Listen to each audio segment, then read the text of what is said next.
Ekzekutimi 29 vjeçarit Ermir Dedja në Durrës, policia identifikon dhe shpall në kërkim 2 persona. Policia e Durrësit ka identifikuar dhe shpallur në kërkim 2 persona të dyshuar për përfshirje indirekte në atentatin ndaj 29 vjeçarit Ermir Dedja, sipas burimeve nga grupi hetimor.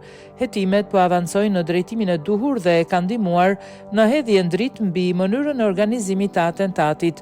2 personat e shpallur në kërkim, ku dyshohet se kanë luajtur një rol të rëndësishëm në sigurimin e logjistikës së nevojshme për autorët e krimit, përfshirë dhe mjetin që përdor në realizimin e atentatit. Sipas hetuesve, autorët e dyshuar të ekzekutimit janë 2 individë të tjerë, ndërsa bashkëpunëtorët kanë vepruar për të krijuar kushtet që vrasja të kryer pa lënë gjurmë. Ekspertët e kriminalistikës kanë arritur të rikuperojnë disa prova nga mjeti djegur në zonën e Gërdetit, cilat janë dërguar për analizë në laboratorin shkencor. Rezultatet pritet ndihmojnë më tej për identifikimin e autorëve dhe zbardhjen e plotë të ngjarjes.